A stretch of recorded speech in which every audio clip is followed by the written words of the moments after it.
देखिए क्या दिया क्वेश्चन, किसी ठोस अर्धगोले का संपूर्ण पृष्ठ क्षेत्रफल बराबर है, उनके आयतनों का अनुपात ज्ञात कीजिए।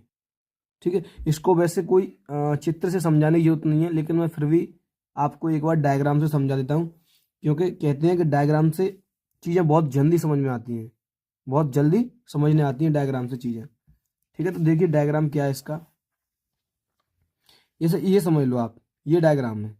यहाँ पर एक अर्धगोला दिया हुआ है और एक पूरा गोला दिया हुआ है। इसका और इसका जो संपूर्ण पृष्ठ क्षेत्रफल है, इनके जो संपूर्ण पृष्ठ क्षेत्रफल है वो कैसे दिए हुए हैं आपको, बराबर दिए हुए हैं। इनके संपूर्ण पृष्ठ कैसे दिए हुए हैं आपको, बराबर दिए हुए हैं। तो इनके आयतनों का अनुपात आपसे पूछा है, इनके आयतनों का अनुपात आपसे पूछा है। तो मैं आपको बताता हूँ, पहले आप इनकी त्रिज्याओं कुछ मान लें।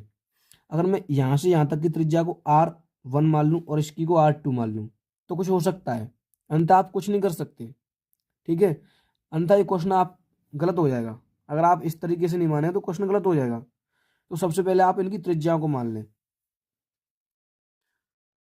सबसे पहले जो दिया होता है उसे नोट करिए, तो कुछ दिया नहीं तो आप मान लें। माना कैसे लिखेंगे, माना माना अर्धगोले, एक बार बताएं साफ दिख रहा है आपको, क्लियर दिख रहा होगा ना।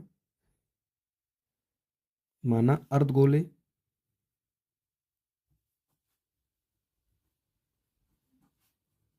की त्रिज्या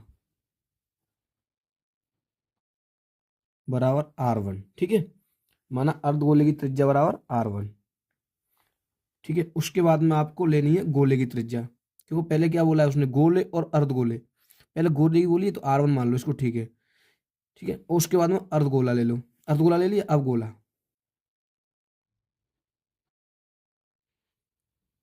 गोला की त्रिज्या बराबर होगी R2। ठीक है, ये आपने मान ली गोले और अर्धगोले की त्रिज्या R2 और R1। उसके बाद में उसने बोला है कि इनके संपूर्ण पृष्ठों का क्षेत्रफल बराबर है। तो पहले किसका दिया हुआ है, पहले गोले का संपूर्ण पृष्ठ दिया है, तो लिखेंगे गोले का संपूर्ण पृष्ठ, गोले का संपूर्ण पृष्ठ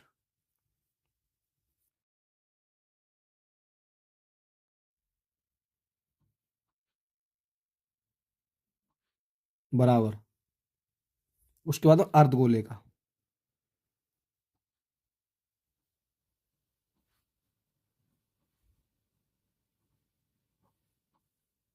अर्धगोले का संपूर्ण पृष्ठ। ठीक है, ये आपने नोट कर लिया, पहले गोले का फिर अर्धगोले का। तो मैं आपको बता दूं, गोले का जो संपूर्ण पृष्ठ होता है तो होता है 4 pi, 4 pi R square, 4 pi R square कितना होता है, 4 पाई आर स्क्वायर होता है। ये होता है गोले का 4 पाई आर स्क्वायर। लेकिन आप ये देखो, आपने गोले की त्रिज्या क्या मानी, मैंने इसीलिए पूरा नहीं लिखा है, मैंने इसीलिए पूरा नहीं लिखा है कि आपने गोले की त्रिज्या क्या मानी। तो आप कहेंगे गोले की त्रिज्या जो मैंने मानी R2, तो यहाँ पर आपको R2 लेना है, तो 4 पाई R2 का स्क्वायर। ठीक है, 4 पाई R2 का स्क्वायर बराबर, इधर अर्धगोले का होता है 3 पाई आर स्क्वायर, तो 3 पाई आर क्या दिया अर्धगोले की, मैंने मानी R1, तो R1 का स्क्वायर। इस तरीके से आपको लिखना है। ठीक है, अगर आपको समझ में नहीं आ रहा है तो आप वीडियो को एक बार, दो बार, कई बार देखें। ठीक है, क्योंकि वीडियो फ्री ऑफ कॉस्ट डली हुई है, आपसे कुछ चार्ज नहीं लिया जा रहा इसका। देखो आप इधर, इस पाई से ये पाई कैंसिल हो गई। ठीक है, इस R2 को इसी तरीके से लिखे देना है यानी इसी तरीके से रहने दो। तो आप इधर लिख ले दो R2 का स्क्वायर बटे इस R1 को इधर ले आओ, तो R1 का स्क्वायर बराबर, इधर 3 है, इस 4 को इधर ले आओ, बटे में 4 आ गई। ठीक है, आप इतना कर सकते हो। जैसे कि मैंने आपको बताया होगा कि जब आप इससे वर्ग उठाते हैं तो इधर वर्गमूल लगते हैं, तो इधर से वर्ग उठेगा इधर वर्गमूल, इधर से उठेगा इधर वर्गमूल, तो इधर हो जाएगा R2 बटे R1 बराबर, इधर हो जाएगा रूट के अंदर 3, और आपको पता है इधर लगेगा वर्गमूल तो रूट के अंदर पहुंच जाएगी 4, इधर हो जाएगी रूट के अंदर 4, 4 में से बाहर निकालेंगे तो 2 निकलेगी, कितनी निकलेगी 2, तो मैं डायरेक्ट यहाँ पर लिख देता हूँ 2 बटे 2। ये R1 का मान आ गया, ये R2 का मान आ गया। ठीक है, ये किसका मान आ गया, R1 का, ये हो गया R2 का मान। ये R1 और R2 की वैल्यू आपको मैंने निकाल के दिखा दी। उसके बाद में आपसे पूछा इनके आयतनों का अनुपात क्या होगा। इनके आयतनों का अनुपात क्या होगा। तो आप लिख लें आयतनों का अनुपात। सबसे पहले किसका आयतन पूछा है, तो पूछा है आपसे, हाँ, पहले गोले का आयतन फिर अर्धगोले का। ये आपको बहुत आवश्यक देखना है कि पहले गोला है कि अर्धगोला है। जो चीज पहले बोली वो पहले ही लेनी है। आप ये नहीं कि आयतन है अनुपात पूछा है तो आपसे किसी को भी पहले ले लो, पीछे ले लो, गलत हो जाएगा आपका क्वेश्चन। तो पहले लेनी है आपको क्या, गोला लेना है।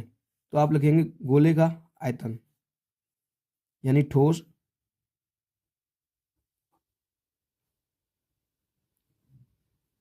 गोले का आयतन अनुपात। ठीक है, उसके बाद में अर्धगोले का आयतन,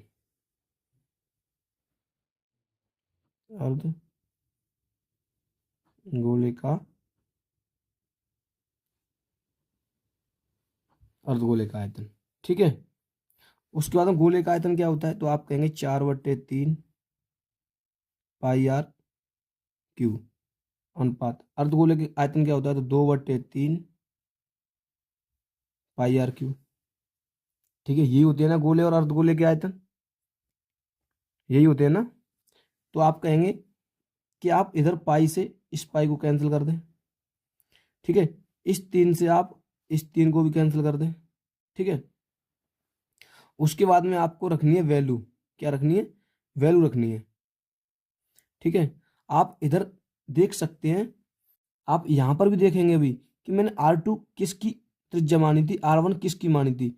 तो मैं आपको बता दूं, जैसे कि आपको पता हुआ यहाँ पर ऊपर मैंने आपको बताया है कि अर्धगोले की त्रिज्या मैंने R1 मानी थी। ये अर्धगोले की त्रिज्या R1 ये निकल गया, ये अर्धगोले की है। किसकी है, अर्धगोले की। ये पूरे गोले की त्रिज्या है। ठीक है, तो आपको इसी तरीके से लिखनी है यहाँ पर।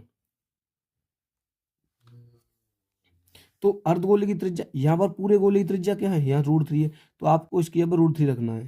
ठीक है, तो यहाँ पर बचा 4 मल्टीप्लाई √3 मल्टीप्लाई √3 मल्टीप्लाई √3।